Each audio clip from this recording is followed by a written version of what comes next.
성경에 나타난 하나님을 잘 경외하고 또 하나님을 향한 신실한 믿음을 가지고 하나님을 섬겼던 신앙의 인물들의 모습을 보면은, 이들이 고백한 신앙의 고백을 보면은 한결같이 이들의 신앙의 고백은, 하나님을 체험한 그들의 삶의 진실한 고백은 무엇이었냐면은, 하나님은 전능하신 하나님이라는 거예요. 엘샤다이 하나님. 하나님은 엘샤다이 하나님, 곧 전능하신 하나님이고 하나님은 신실하신 하나님이다라는 고백을 하고 있는 것을, 우리는 성경에 나타난 하나님을 진실되이 섬겼던, 그리고 하나님의 능력으로 큰 역사들을 이루었던 신앙의 인물들을 통해서 우리는 이러한 그들의 신앙의 고백과 또 그들에게 나타나신 하나님의 모습을 볼 수가 있습니다. 그 중에 가장 대표적인 인물 중에 한 사람을 든다면은 오늘 믿음의 조상이라고 일컫는 아브라함입니다. 아브라함의 삶에 나타난 하나님, 또 아브라함이 그의 일평생을 통해서 체험하고 또 체험했던 그런 깨닫게 된 하나님은 바로 전능하신 엘샤다이 하나님이시고 하나님은 진실하신 하나님이라는 사실입니다. 어떻게 보면 성경에서 가장 신앙의 인물의 생애 가운데 가장 많은 장을 우리에게 알려주고 있고 기록하고 있는 장이 바로 이제 아브라함의 생애다라고 볼 수 있습니다. 왜냐하면 아브라함의 생애는요, 창세기 12장부터 시작이 되어서 22장을 넘어가는 그런 이제 긴 장을 통해서 아브라함의 생애에 대해서 성경은 말하고 있기 때문입니다. 그래서 우리는 그만큼 신앙의 중요한 인물이고 또 우리의 신앙의 아버지라고 표현할 정도로 하나님께서 함께 하셨던 그런 하나님의 사람이기 때문에 이 아브라함의 신앙을 통해서 많은 교훈들을 우리가 배울 수 있고, 또 아브라함의 삶 가운데 찾아오시고 역사하신 하나님께서 그에게 어떠한 일들을 이루셨는가, 어떠한 하나님의 모습을 계시하시고 나타내시는가를 살펴보게 될 때에 힘과 용기를 얻게 되고 또 하나님을 향한 감사하는 마음이 더 깊어지는 교훈을 받게 됩니다.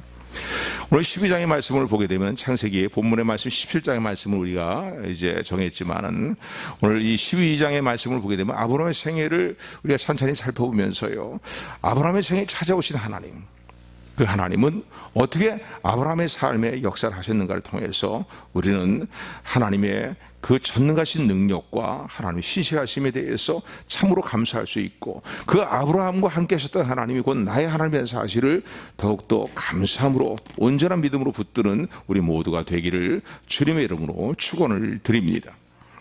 12장 말씀 보게 되면요, 이 갈대아 우르 지역에서 아브라함이 그 일가 칠들과 더불어서 또 그들의 이제 위 선조들과 더불어서 그들은 이 아브라함이 처음부터 하나님을 경외하는 그런 신앙의 사람은 아니었습니다.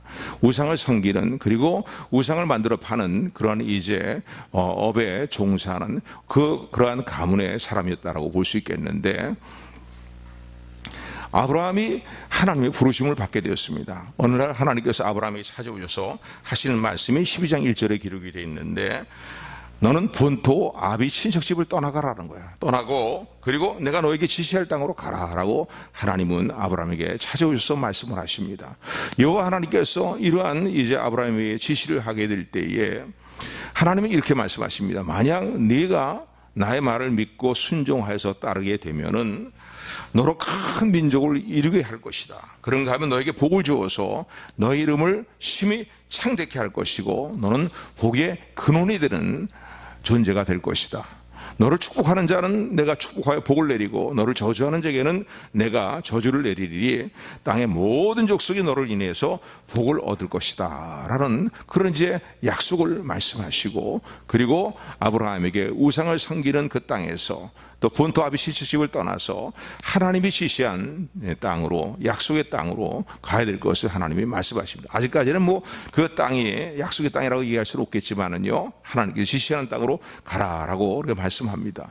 그래서 이 갈대아 우르 지역을 떠나서요, 아브라함이요, 아버지 데라와 함께 떠나서 이제 하란이라는 지역에, 거기서 얼마 되지 않은 지역이죠. 하란이라는 지역에 잠시 머물러서 거기서 이제 거주를 잠시 하게 되었습니다. 그리고 아버지 데라가 삶을 마치게 되었을 때에 나이가 75세에 되는 아브라함이 이제 하란 지역을 떠나게 됩니다. 그러니까 아버지 사라가 죽었을 때, 그리고 하란 지역을 떠날 때에 아브라함의 나이는 하나님의 말씀을 따라서 본토 아비시 집을 떠나서 하나님이 지시하시는 땅으로 가게 되는 그 나이가 75세였다라고 말할 수 있습니다. 그래서요, 하나님의 말씀을 따라서 이제 하나님 지시하는 땅으로 가게 되었죠. 성경을 보면 그렇게 얘기합니다.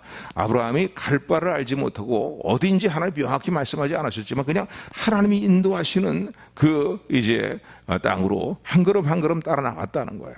오늘 저와 여러분의 삶도 이런 비슷할 때 경우가 많이 있습니다. 하나님 모든 걸 다 보여주시고 모든 걸 다 알려주시고 얼마나 좋습니까?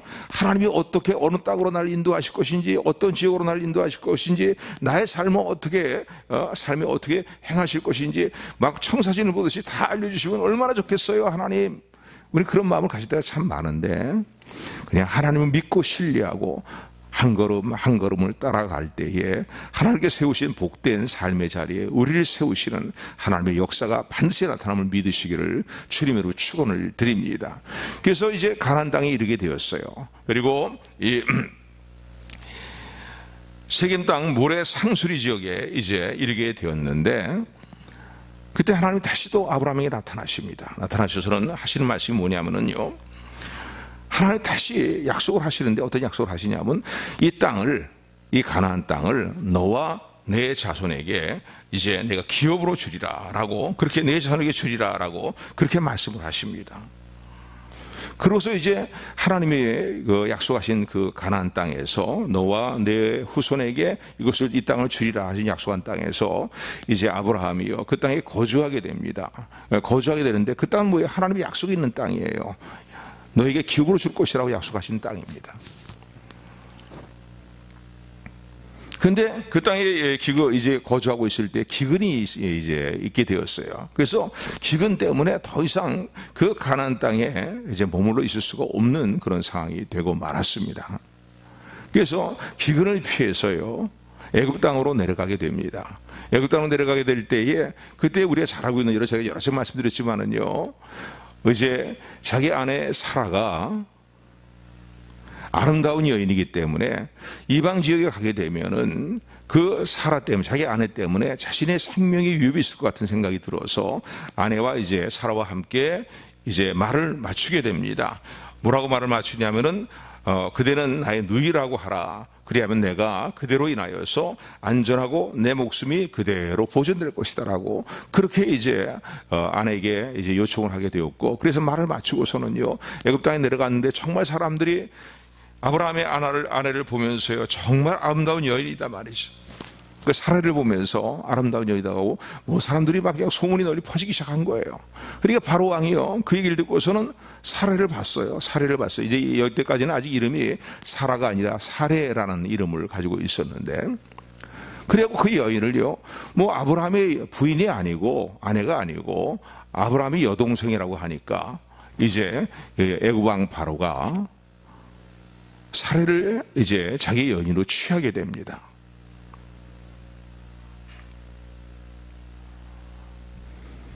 근데 하나님께서 어떻게 역사하시냐면요, 지난번에도 말씀드린 것처럼 이 일에 대해서 책망을 받아야 될 사람은 누구입니까? 아브라함인 거예요. 왜냐하면 자기 아내를 자신의 여동생 누이라고 속였고, 그리고 애굽 왕이 자기 아내를 데려가는 일들을 그냥 뭐 손을 쓸 수가 없는 상황이니까 그냥 아내를 이제 바로 왕에게 보내버리는 그런 상황이 되었으니까 말이죠. 근데 참 하나님이 이때에 하나님 간섭을 하십니다. 개입을 하시는데 어떻게 하냐면은 바로의 집에 재앙을 내리시는 거예요. 바로의 집에 재앙이 내리니까요, 바로가 그 재앙을 통해서 이제 깨닫게 되는 것은 무엇이냐면은 바로 사례가 아브라함의 아내라는 사실을 이제 깨닫게 됩니다. 그래서요 이제 하나님이 뭐 알려주시는 그런 일들이 있었겠죠. 그래갖고서 이 아브라함의 아내에 대해서 이제 바로 왕이 취하지 못하도록 간섭하고 개입하시고 막아주시고, 그리고 이 사례를 다시 아브라함에게 돌려주도록 그렇게 역사를 하십니다. 여러분, 왜 하나님께서 이렇게 어떻게 보면은요, 일방적으로 아브라함의 표를 왜 드셨다고 생각이 되십니까? 그 이유는요, 하나님께서 아브라함을 처음 부르실 때 약속하신 말씀이 무엇이냐면은 너를 통해서 큰 민족을 이룰 것이라는 거예요. 그때까지만 해도 아브라함과 사라의 사이에는요, 자손이 없었어요. 자손이 한 명도 없는 그런 사이였는데 너를 통해서 큰 민족을 이루게 될 것이고 또 너를 복의 근원으로 삼을 것이다 라고 그렇게 약속을 하셨거든요. 그 약속을 이루시기 위해서, 그리고 다른 여자가 아니라 다른 여자를 통해서 아브라함이 자신의 후손을 번성케 하는 것이 아니라 바로 자신의 아내인 사라를 통해서 이 자손을 번성케 하시겠다, 그리고 큰 민족을 이루게 하실 것이라는 것을 약속하셨기 때문에 그 약속을 이루어 주시기 위해서, 실실에 이루어 주시기 위해서 어떻게 보면은 아브라함이 책망을 받아야 될 일이지만은요, 오히려 바로왕을 책망하고 이제 아브라함의 아내 사라를 지켜주시고 그리고 아브라함께 돌려보내도록 역사하신 것을 12장의 말씀을 통해서 보게 됩니다. 그러나 13장의 내용을 보게 되면요, 어떤 내용이 기록되어 있냐면요, 조카 롯과 함께 가나안 땅에 아브라함이 이제 와서 2주에 살고 있었거든요. 하나님의 인도하심을 따라서. 그런데 이제 자신들의 어떤 목축과 자신들의 육축들이 말이죠, 번성하고 또 숫자가 많아지고 되니까 그 땅이 좁아서요, 함께 아브라함과 조카 롯의 이제 목자들이 함께 거할 수가 없고 또 그 육축들을 함께 이제 그곳에 함께 이제 거할 수 없는 그런 상황이 되고 말았습니다. 자칫하면은요, 삼촌과 조카 사이에 다투고 싸우게 될 그런 상황이 되고 말았어요. 땅 문제로 말하면 다투고 싸울 수밖에 없는 그런 상황이 되고 말았어요. 왜? 목초지가요, 이제 부족한 가운데에 육축은 점점 늘어나게 되니까요, 자연스럽게 일어나는 일들이라고 볼 수 있습니다. 그때 아브라함이 지혜롭게 생각합니다. 너와 나는 한 고륙 친척인데, 야, 삼촌과 조카 사이에 이런 육축을 먹을 그 목초지가 부족하다고 서로 부족하게 됐다고 다투고 싸우면 되겠느냐. 그러니 둘 중에 한 사람이 이 지역을 떠나자. 네가 좌쪽을 택하면 나는 우를 택할 것이고 네가 우쪽을 택하면 나는 좌를 택할 것이다 라고, 그렇게 이제 삼촌 입장에서 볼 때는 자기가 먼저 우선권이 있고 윗사람이 우선권이 있는 사람이지만은, 그러나 조카 롯에게 먼저 우선권을 줍니다. 그때 조카 롯이요, 선택하는데 정말로 이 소돔과 고모라 땅의 소돔 땅을 보게 되니까 말이죠, 이 소돔 지역에 정말 비옥하게 보이거든요. 물이 넉넉해 보이고 비옥해 보이니까 이제 이 소돔 지역의 그 땅을 롯이 이제 선택을 하게 됩니다. 그리고 조카 롯이 떠나게 됐는데 그때에 하나님께서 아브라함이 다시 찾아오셔서 하시는 말씀이 무엇이냐면요, 얼마나 마음이 허탈하겠어요, 그죠? 허전하겠습니까? 조카 롯이 떠나갔고 좋은 목초지를 다 이제 조카 롯이 차지하면서 떠나가는 그런 상황이니까 말이죠. 이제는 아브라함이 차지할 자신이 이제 거할 땅에 아주 비옥한 부분들을 조카 롯에게 넘겨버렸다라는 생각이 들지 않겠습니까? 그런데 하나님은 아브라함이 찾아오셔서 이렇게 말씀하십니다. 아브라함아, 동서남북을 바라보라는 거야. 내 눈을 들어서 너희가 서 있는 곳에서 동서남북을 바라보아라. 그리고 다시 땅에 대한 약속을 다시 확인해 주십니다. 가나안 땅에 접어들어갔을 때에 세겜 땅 모래 상수리나무에 이르게 됐을 때 하나님 땅에 대한 약속을 하셨거든요. 이 땅을 너와 내 후손에게 줄 것이다, 약속을 하셨거든요. 근데 그 지역에서 좋은 땅을 조카 롯이 다 차지하고 말았어요. 그래서 허탈한 마음으로 있는 그 아브라함에게 너는 눈을 들어서 동서남북을 바라보라는 거예요. 그러면서 다시 또 이어서 약속하시는 말씀, 약속을 제 확인시켜 주시는데 땅에 대한 약속뿐만 아니라 자손에 대한 약속을 다시 제 확인시켜 주십니다. 아직 나이 75세가 넘어서 말이죠, 가나안 땅을 출발해서 가나안 땅에 들어온 거 아닙니까? 그런데 가나안 땅에 들어와서 자손이 생기지 않고 있는 그런 상황 가운데 있는데 하나님은 다시 그에게 처음 그가 자신의 본향을 떠나올 때에, 자신의 고향을 떠나오게 될 때 약속하신 약속의 말씀을 재차 확인시켜 주시는 거예요. 땅의 티끌같이 내 후손이 정령 번성하게 될 것이라는 거예요. 사람이 땅의 티끌의 숫자를 셀 수가 있다면은, 능히 셀 수 있다면은 내 자손의 숫자도 셀 수 있을 것이다. 이게 무슨 얘기입니까? 땅의 티끌의 숫자를 셀 수 없을 만큼 내 자손을 번성케 하시겠다는 거예요. 처음 아브라함이 고향 땅을 떠날 때 주신 약속의 말씀 재차 확인시켜 주시는 거예요. 그리고 가나안 땅에 처음 들어가게 됐을 때에, 인도함을 받아 가나안 땅에 들어갔을 때 하신 약속의 말씀을 재차 확인시켜 주십니다. 이 땅을 너와 내 후손에게 줄 것이다 라고 그렇게 약속을 합니다. 그러한 다음에 이제 14장의 사건이 있는데 시간 관계상 일일이 다 말씀을 못 드리고요. 15장에 넘어가게 되면요, 아브라함에게 하나님이 또 찾아오십니다. 찾아오셔서 하나님이 하시는 말씀이 뭐냐면은, 아브라함아 두려워하지 말아라. 나는 너의 방패요 너의 지극히 큰 상급이다 라고 말씀을 하십니다. 왜냐하면 그 이전에 조카 롯을 사로잡아 갔던 이 북방왕의 쪽을, 북방에 있는 에게 아브라함이요 자기 집에서 기른 군사 318명을 가지고 마치 바위로 계란으로 바위를 치는 것 같은 그런 싸움이지만은요, 그래서 조카 롯을 찾으러 가서 그들을 무찔러 버리고 서서 그들에게 그들로부터 이제 조카 롯을 구해가지고 왔기 때문입니다. 그래서 이제 보복이 들어온 거죠. 저들이 연합군이고 큰 나라의 왕들인데 말이지, 나는 뭐 이렇게 가문에 조그만 병사만을 거리고 있는, 군사 318명을 거리고 있는 그런 이제 존재인데, 저들이 공격해오면 꼼짝없이 당할 수밖에 없다는 어떤 마음의 두려움이 있었을 것입니다. 그런데 그런 순간마다 하나님이 찾아오신 거예요. 나는 너의 큰 상급이고 방패라고 말씀하십니다. 그러니까 하나님이 상급이라고 말씀을 하시는데 아브라함이 이해가 되지 않는 거예요. 왜?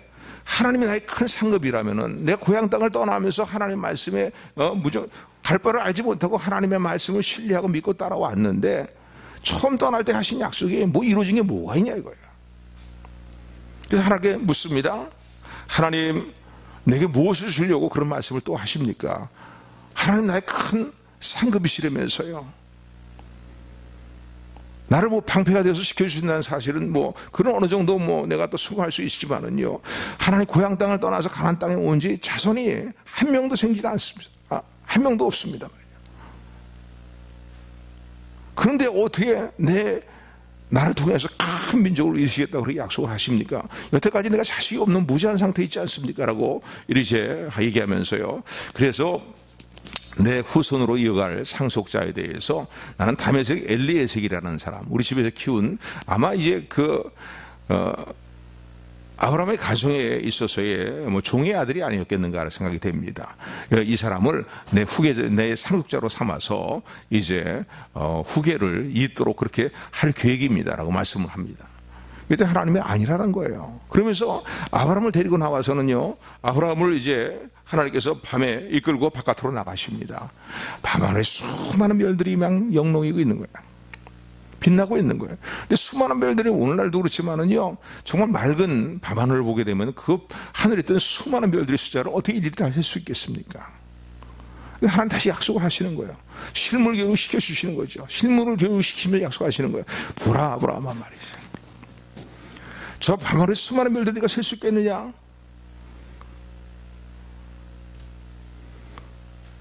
그러니까 셀 수 없죠. 그러니까 하나님 다시 약속하시는 거예요. 저 하늘의 별을 셀 수 없을 만큼 내 자손이 정녕 너를 통해서 그렇게 번성하게 될 것이다. 이와 같이 번성하게 될 것이다.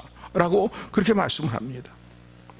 그러니까 아브라함이 이 창세기 15장에 보면 이때 하나님의 이 말씀을 믿어요. 나이 75에서 떠나갖고서는 가나안 땅에 들어와서 또 오랜 시간들이 지나갔음에도 불구하고 거의 자손을 생산할 능력이 점점 상실돼 가고 있는, 거의 상실돼 가고 있는 상황에서 하나님의 약속, 어쩌다가 자식 한 명을 주겠다, 아들 한 명을 주겠다, 뭐 이렇게 하면 그것도 좀 기대해 볼까 하는 그런 상황이지만요, 할까 말까 하는 상황인데, 하늘의 수많은 별처럼 처음 약속하신 것처럼 큰 민족을 너를 이루겠다는 거예요. 그런데 창세기 15장 6절에 보게 되면요, 아브라함이 믿을 수 없는 가운데, 바랄 수 없는 가운데 믿고 바라봤다는 거예요. 그래서 믿었다는 거예요. 그래서 하나님이 그 믿음을 보시고 아브라함을 의롭다 인정하셨다는 거예요. 그러니까 여러분, 벌써 이 창세기 15장 6절의 말씀은요, 우리가 하나님 앞에 우리의 행위로 우리의 어떤 도덕적인 윤리적인 완전 무결한 삶을 통해서 의롭다 인정받는 것이 아니라, 믿음의 조상 아브라함은 이런 행위로서는 의롭다 인정받을 사람이에요? 인정받지 못할 사람이에요. 왜요? 창세기 12장의 내용뿐만 아니라 나중에 뒤로 넘어가면요, 시간이 너무 많이 지나가서요, 창세기 20장의 내용을 보게 되면요, 거기에서 또 자기 아내를 누이라고 그랄 왕 아비멜렉에게 또 속이고 자기 아내를 그랄 왕 아비멜렉에게 넘겨주는 이제 그런 상황들이 또 다시 일어나게 되었거든요. 근데 그것도 하나님 막아주시고 지켜주셨지만은요, 그러니까 도덕적으로 윤리적으로 볼 때에 아브라함이요, 의롭다 하나님께 인정받을 수 있는 그런 사람은 아니에요. 근데 하나님은 무엇을 보시고 아브라함은 의인하고 의롭다고 인정하셨습니까? 하나님의 약속의 말씀을 믿을 수 없는 상황 가운데서 믿는 그 믿음을 보시고, 아멘, 그 믿는 믿음을 보시고 말이에요. 지금 자주 하나도 생생할 수 없고 점점 나이는 많이 들어가서 생산 능력이 거의 다 상실된 그 상태에 가 있는데, 하나님이 큰 민족을 이루고 하늘의 수많은 별같이 자손이 번성케 할 거라고 하는데 믿을 수 없는 상황이죠. 그러나 믿었다는 거예요. 그 믿음을 보시고 의로워 여기셨다는 사실을 여러분 기억하시기를 주님으로 축원을 드립니다. 그래서 나중에 갈라디아서에 가게 되면은요, 이 부분을 이렇게 언급합니다. 이것을 우리가 예수 그리스도를 믿는 믿음으로 말미암아 하나님 앞에 우리 행위가 아니라 믿음으로 말미암아 의롭다 인정을 받는다는 사실을 이제 증거하는 이런 구절로서 이 본문을 인용하고 있는 것을 볼 수가 있습니다. 그리고 하나님 다시 또 약속하시는 거예요. 그러니까 아브라함이요, 이런 약속을 받았어요. 자손에 대한 약속을 재차 확인을 받았어요. 또 그런가 하면 땅에 대한 약속에 대해서 아브라함이 묻습니다. 하나님, 나의 큰 상급이라 그러는데 내가 이 땅에 들어와서 이 땅을 나와 내 후손에게 주시겠다고 말씀하셨는데 이 땅을 나의 기업으로 주시라는 그 약속을 어떻게 믿을 수 있습니까? 그 하나님이 아브라함에게 하신 말씀이 그 당시에 중운동 지방에서 맺는 언약의 방식을 통해서 아브라함에게 이제 확실한 약속을 재차 확인시켜 주십니다. 이 땅을 기업으로 주겠다는 그 약속을 이제 확인시켜 주는데, 바로 그 당시에 중운동 지방의 어떤 사람들이 중요한 약속을 맺을 때는 육축을 둘러 쪼개요. 그래서 양쪽으로 버려놓으면 길이 생기잖아요. 그 생긴 길에 이제 약속을 맺는 당사자들이 두 사람이 그 길을, 육축을 쪼개는 사이의 길을, 난 길을 걸어가면서 서로 약속을 맺습니다. 당신과 나라 이런 약속을 맺었는데 이 약속을 지키지 않는다면은 이 육축이 둘로 쪼개져 죽는 것 같이 어느 한 사람은 죽는다, 약속을 온 사람은 죽는다는 그런 약속이에요. 그 당시에 약속을 맺는 그런 방법을 통해서 하나님의 약속을 아브라함에게 맺겠다고 그렇게 말씀을 하시고, 그러고서 이제 약속을 맺을 준비를 다 하게 하셨어요. 그런데 하나님께서요, 그런 준비를 이제 아브라함에게 시키시고 나선 다음에 하나님이 이제 오늘 본문에 창세기 15장 말씀을 보게 되면 오늘 본문에 이렇게 이루게 되어 있습니다. 창세기 17절, 18절 말씀인데, 우선 우리 창세기 15장 13절부터 18절까지 말씀, 우리 말씀을 펼쳐서 한번 같이 읽도록 하겠습니다. 창세기 15장 13절에서 17절까지 말씀. 교독합니다. 여호와께서 아브라함에게 이르시되 너는 정령 알라, 네 자손이 이방 땅에서 객이 되어 그들을 섬기겠고 그들은 400년 동안 네 자손을 괴롭게 하리니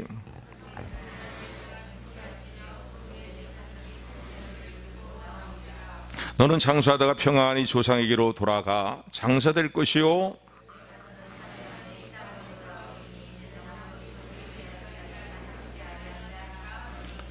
그리고 드디어 이제 약속을 맺는 의식을 치르시는데 17절 18절 말씀이에요. 우리 같이 합독합니다. 시작. 해가 져서 어둘 때에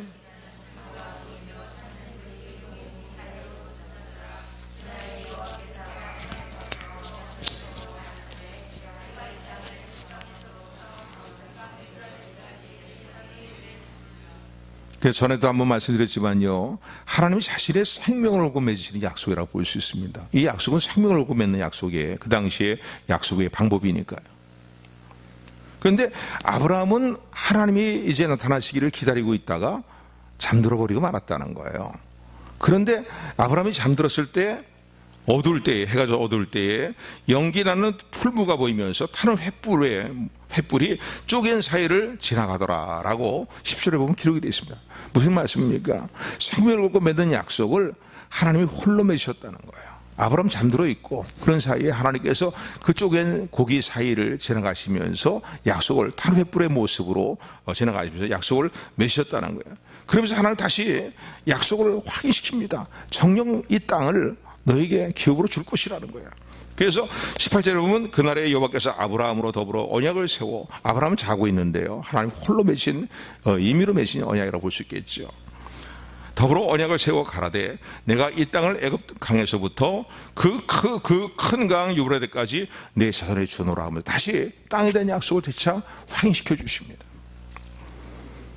그런데 16장에 보게 되면요, 정말 하나님 마음을 답답하게 만드는, 어떤 면을 볼 때 하나님 마음을 슬프게 만드는 그런 이제 사건이 아브라함의 가정에서 일어나게 됩니다. 가나안 땅에 들어간 지 10년이 됐어요. 고향 땅을 떠나서 가나안 땅에 들어가서 이제 하나님 지시한 땅에서 10년을 거주하고 있는데 뭐 하나 제대로 이루어지는 게 없는 거예요.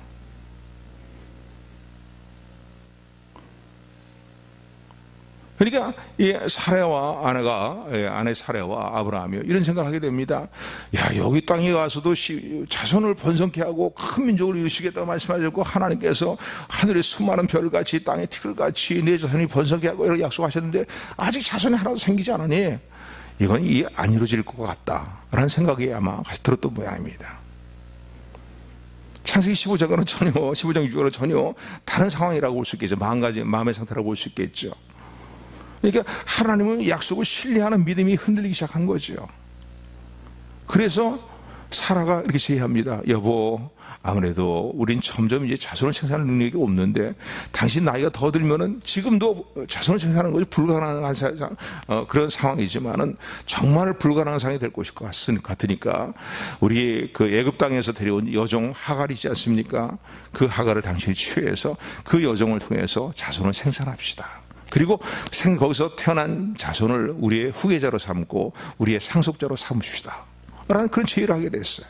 그래서 아브라함이요, 자기 아내 사레의 이런 제의를 따라서요, 여종 하갈을 취하여 갖고서는 자손을 생산하게 됩니다. 그래서 태어난 자손이 아들이 누구냐면요, 이스마엘이 태어나게 됐어요. 그런데 이런 사건이 있고 난 다음에요, 거의 약 13년 동안 하나님께서 더 이상 아브라함의 가정에 대해서 말씀하지 않습니다. 여러분 보세요. 제가 요즘 왜 쭉 이렇게 긴 시간을 할애하면서 왜 지금까지 이 설명을 해오냐면요, 하나님이 수없이 아브라함에게 여러 번 하나님께 찾아오시면서 약속하시고 또 확인시켜 주시고 약속이 흔들릴 만할 때마다 또 확인시켜 주셨다는 거예요. 그런데 인간적인 편법을, 하나님의 약속을 신뢰하지 못하기 때문에, 어떤 면으로 볼 때 하나님의 능력을 신뢰하지 못했다고도 볼 수 있겠죠. 나이가 지금 우리가 몇 살인데 말이죠, 이 가나안 땅에 들어와서 말이죠, 지금 10년이 지났는데 점점 늙어가고 있지 않습니까? 어떻게 자손이 생산되겠습니까? 그래서 이스마엘을 편법으로 한 거거든요. 하나님의 말씀과는 상관없이 말이죠, 인간적인 편법으로 자손을 계승하려고 하는 그런 이제 방법을 쓴 것이거든요. 그 시간 이후로부터요, 이 16장 16절부터 17장 1절은요, 한 절 사이지만은요, 약 13년의 간격이 있는 한 절입니다. 16장 16절부터 10장 1절까지 말씀 우리 같이 합독합니다. 시작.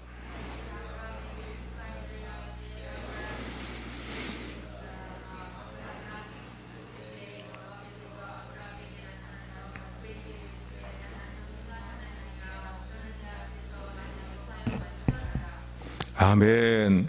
이스마엘을 낳을 때가 나이가 86세예요. 가나안 땅에 거주한 지 10년이 지난 그 다음 해라고 볼 수 있죠. 인간적인 방법으로 자손의 번성을 도모했던 것입니다.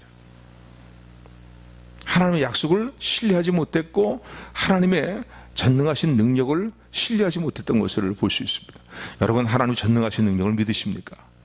아멘. 그분은 무에서 유를 온 우주 만물을 창조하신 분이에요. 모든 생사복이 그분의 절대 주권에 달려있음을 믿으시기를 주님으로 축원을 드립니다. 우리로서는 할 수 없는 일을 하나님 하시는 전능하신 하나님의 사실을 믿으시기를, 엘샤다이 하나님이라는 사실을 믿으시기를 주님으로 축원합니다. 그래서 16장 16절 말씀 이후에 아브라함이 86세 때인데, 그때가 99세가 될 때까지요 14년 동안 아브라함의 가정에 나타난 사건이 하나도 성경에 기록되어 있지 않아요. 왜? 하나님 말씀하지 않으셨다는 거예요. 더 이상 아브라함의 가정에 하나님의 임재하심을 나타내 보이지 않으셨다는 겁니다. 어떻게 볼 때는 하나님 입장에서 볼 때는요, 참 하나님을 끝까지 신뢰하지 못하고 하나님의 능력을 신뢰하지 못하고 신실함을 신뢰하지 못하는 아브라함이라고 생각해 볼 수 있어요. 하나님 된 많은 속성에 대한 표현 가운데 왜 전능하신 하나님이라는 사실을 왜 말씀을 하셨을까요? 이 사실을 아브라함이 온전히 신뢰해야 하나님께서 아브라함의 가정이 이루실 일을 다시 시작할 수 있기 때문인 거예요. 또 아브라함이 이 사실을 믿어야 삶의 소망을 잃지 않고 자손의 번성에 대한 삶의 하나님의 약속에 대해서 근거해서 이루어지는 일들에 대한 소망을 다시 붙을 수 있기 때문인 거예요. 하나님이 전능하신 능력을 믿지 않는데 지금은 인간적으로 볼 때 더 이상 자손을 생산할 수 없는 상황에 대해서 99세예요 여러분요. 생산 능력이 다 끊어지고 만 그런 상황이라고요. 하나님이 하시고 싶은 말씀은 뭡니까? 아브라함을 지켜보시다가 뭐 인간적인 편법으로 자손의 일들을 번성 일들을 도모하는 아브라함의 가정을 지켜보시다가 아브라함이 찾아오신 거예요. 아브라함이 찾아오신 거예요. 아브라함아, 너를 본토의 아비치 직접에서 불러낸 나 여호와는 전능한 하나님이라는 거예요. 지금도 너에게 다시 찾아온 나 여호와 하나님은 전능한 하나님이라는 거예요. 여러분, 사람으로 할 수 없는 일이 너무나 많지만요, 하나님으로서는 다 하실 수 있다는 사실을 믿는 믿음을 어린아이같이 순전하게 붙드는 우리 모두가 되기를 주님으로 축원을 드립니다. 우리가 하나님을 믿노라면서도요, 하나님의 약속의 말씀을 믿는다 하면서도요, 어떻게 합니까? 인간적 세상에 계산이 먼저 앞서는 거예요. 이렇게 하면 안 되고 이렇게 하면 안 되고, 뭐 인간적 생각할 때 이것도 안 되고, 아무리 세상적으로 인간적으로 생각해도 안 되고 할 수 없는 일 할지라도 하나님이 하신다면은 그게 반드시 이루어진다는 사실을 믿는, 하나님이 전능하신 능력을 믿는 우리 모두가 되기를 주님으로 축원을 드립니다. 그 아브라함의 가정에 다시 하나님이 확인시켜 주시는 거예요. 왜? 이 사실을 믿음으로 붙들어야만이 하나님의 놀라운 역사들을 체험할 수 있기 때문인 거예요. 살아있는 소망을 붙들고 하나님을 향해서 나갈 수 있기 때문입니다. 넌 내 앞에 행하라는 건 뭐예요? 하나님께로 나가라는 거예요. 하나님께 나오라는 거예요. 그래서 하신 말씀은 너는 내 앞에 행하여 하나님께 나가되 완전하라고 말씀합니다. 이 완전하는 것은요, 원어는 탐임이라는 단어예요.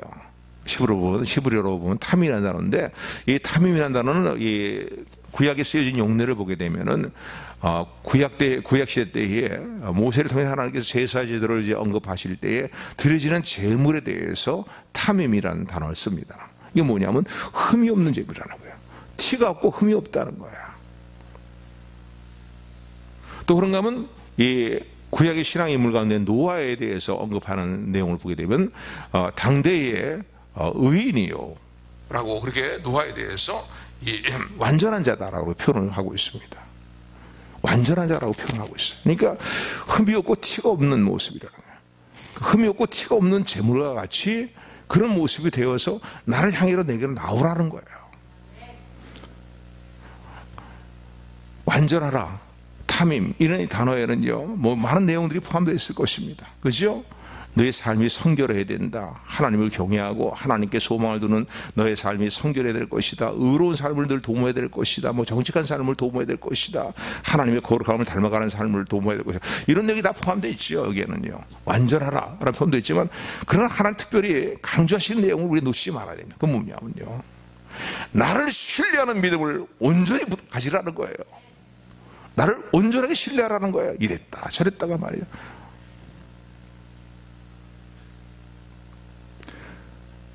이스마엘을 낳는 사건을 계기로 해서요, 아브라함의 하나님을 신뢰하는 믿음이 무너지고 말았어요.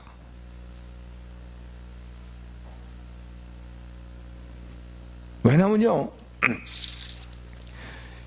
17장 17절의 말씀을 보거나 18장 14절의 말씀을 보게 되면은 하나님 다시 찾아오셔서 99세가 되는 아브라함이 다시 찾아오셔서 다시 하나님께서 약속의 말씀을 이루어 주실 것을 다시 말씀하시고 거듭 반복해서 말씀하시고 심지어는 표징까지 몸에 새기도록 하십니다. 할례를 받는 것이죠.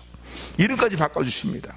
아브라함이라는 이름을 아브라함으로, 열국의 아비다 이거. 그러니까 그 이름을 들을 때마다 아브라함이 뭘 생각하겠어요? 아, 하나님 내게 하신 약속은 큰 민족을 이루고 열국의 아버지가 되도록 나를 반드시 내게 내 자손을 번성케 하실 것이라는 사실을 생각나도록 하기 위해서 이름까지 바꿔줘요. 사라라는 이름도 사라라는 이름으로 바꿔주시는 거예요. 그러니까 여러 증거들 주시고 표징을 주시는 거예요. 할례를 받게 만드는 거예요.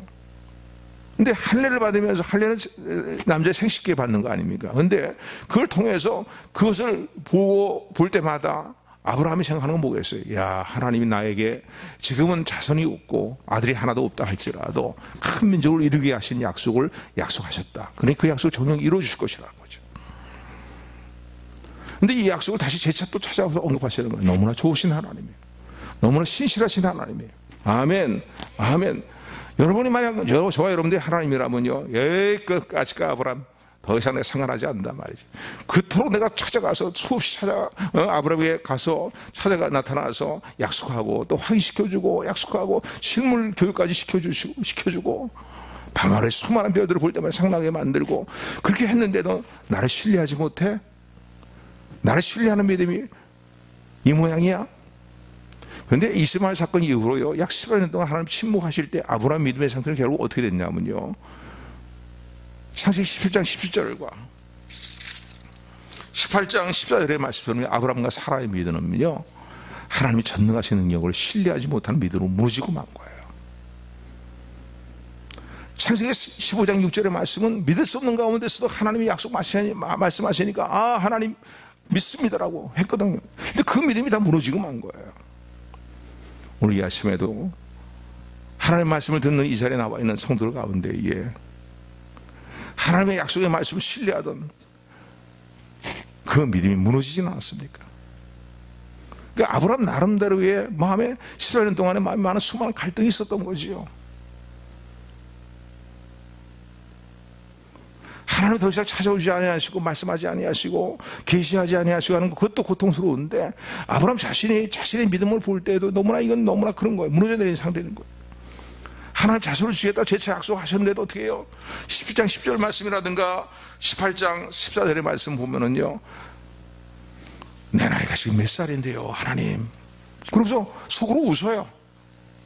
100살이나 된 사람이 어찌 자식을 낳을 수 있겠습니까? 내 하나는 지금 90세가 되었어요. 90세가 되어서 어떻게 자손을 생산하겠습니까? 또 찾아오셔서 저에게 말씀하시지만은 믿을 수 없다는 거예요. 사라도 웃어요. 18장 14절의 말씀 보면요, 12절의 말씀 보면요, 이런 이들이 가정의 향에 대해서 하나 하신 말씀 뭡니까? 여호와께 능치 못할 일이 있겠냐는 거예요. 계속 또 찾아오셔서 하나님 하신 말씀은 기한이 이르게 되면은, 때가 되면은 내가 너에게 다시 돌아오게 될 텐데 그때 사라가 아들을 낳을 것이라고 말씀을 하십니다. 그런 여러분, 여기 찬찬히 12장부터 이게 쭉 아브라함의 삶의 생애의 모습과 그게 찾아오신 하나님의 모습을 쭉 보게 되면요, 하나님이 너무나 좋으신 하나님인 거예요. 그만큼 하나님께서 말씀하시고 또 말씀하시고 믿을 만한 증거들을 갖도록 그렇게 하시고 말이죠. 그랬음에도 불구하고 믿지 못하는 거예요. 편법을 쓴 아브라함이니까, 이스마엘을 편법으로 낳은 아들이 아브라함이니까 이제 모른다고 등을 돌리실 수 있는데 하나님은 다시 또 찾아오신 거예요. 다시 또 말씀하시는 거예요. 아까도 말씀드린 것처럼요, 20장에 넘어가면요, 아브라함이 또 이런 실수들을 자신의 아내를 아까도 말씀드린 것처럼요, 누이라고 속여서 아비멜렉에게 아내를 빼앗긴 그런 실수가 있는데 그때도 하나님이 막아주시는 거예요. 아비멜렉에게 하나님 고통을 주고 책망하니까 아브라함이요, 꿈속에 하나님이 책망하시니까요, 아비멜렉 왕이요, 제가 알지 못해서 그렇겠습니다. 아브라함이 자기 누이라고 그러던데요. 나는 순전한 마음으로 저 여자를 데리고 온 겁니다. 그래서 하나님께서 말씀하셔요. 그래, 네가 그런 마음으로 한 줄을 내가 알고 그 여자에게 손을 못 대서 내가 막았다는 거예요. 아브라함은 선지자다. 그러니 그 아내를 돌려보내라는 거예요.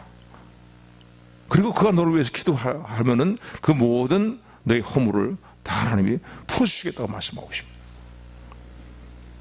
그러니까 사라를 데려올 때에 아비노의 가정의 모든 이 종들과 가정의 모든 여인들이 다 태문이 닫혀버린 상태가 됐거든요.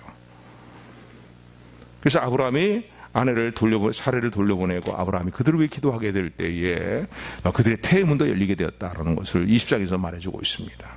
뭘 말씀하십니까? 하나님이 하신 약속의 말씀을 이루어주시기 위해서, 그걸 정령 이루어주시기 위해서 하나님의 전능하신 능력으로, 그리고 신실하신 하나님의 신실하심으로 그 약속을 오늘도 이루어주신다는 사실을 우리에게 보여주는 중요한 메시지라고 볼 수 있습니다. 아멘. 그래서 21장에 넘어가게 되면 어떤 일이 일어납니까?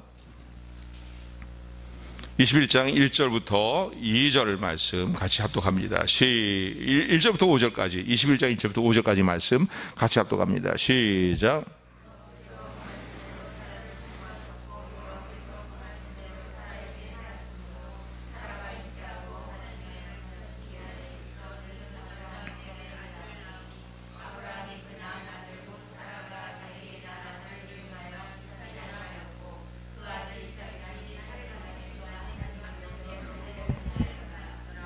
아멘. 21장 1절의 말씀은 뭡니까? 말씀하신 대로, 약속하신 대로 그 일이 정령 이루어졌다는 거예요. 아멘.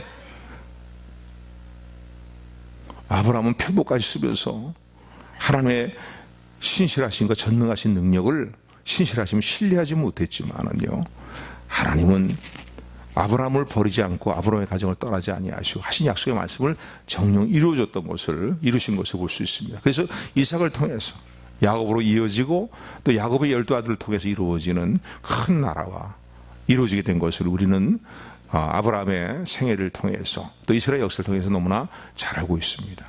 이제 오늘 길게 이렇게 말씀드린 이유는 뭡니까? 예수 그리스도를 통해서 말씀하신 하나님의 모든 약속은 반드시 이루어지고 성취된다는 사실을 믿으시기를 주님으로 축원을 드립니다. 아멘. 아멘. 주님이 반드시 재림하시게 될 때에, 재림이 반드시 있을 것이고, 주님이 재림하실 때 세상 나라는 다 사라지고 말아요. 불타버리고 말아요.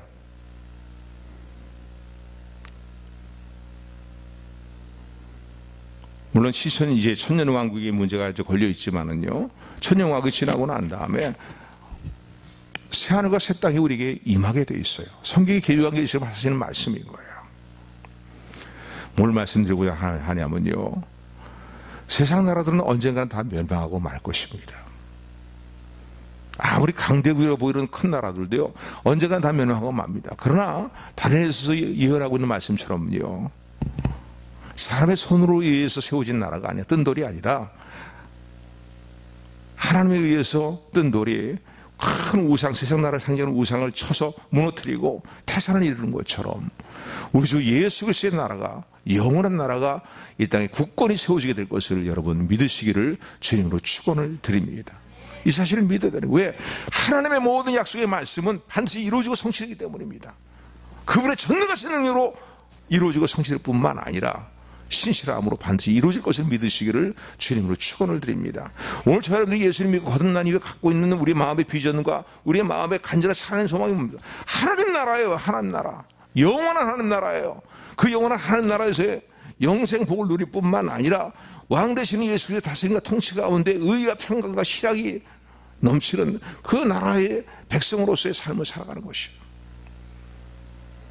그래서 우리 그 찬송 부르잖아요. 세상 나라들은 멸망받으나 예수 나라 권세 영원하리라.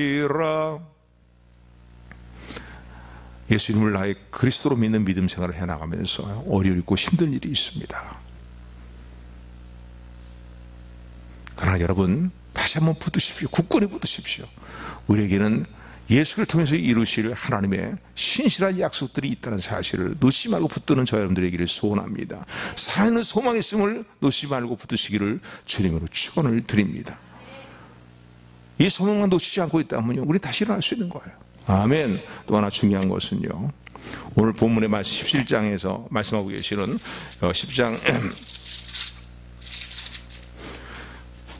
1절에서 말씀하고 계시는 나는 전능한 하나님이라 너는 내 앞에서 행하여 완전하라고 하시는 말씀을 마음에 새기는 우리 모두가 되기를 주님으로 축원을 드립니다.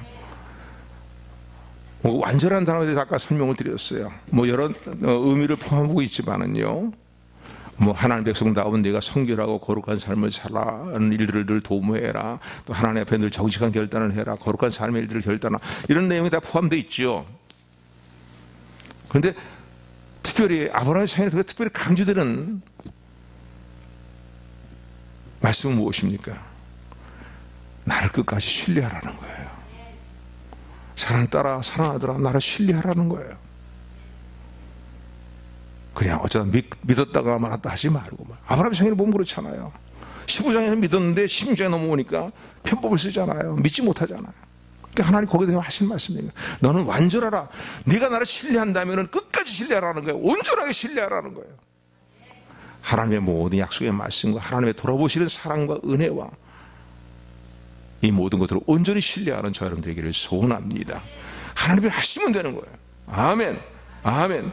오늘 말씀들을 붙들고 더욱더 하나님 앞에 가까이 나가며 하나님으로 인하여 살아있는 소망을 굳건히 붙들고 나가는, 하나님 나라의 비전을 온전히 붙들고 나가는 우리 모두가 되기를 주님의 이름으로 축원합니다. 축원합니다. 은혜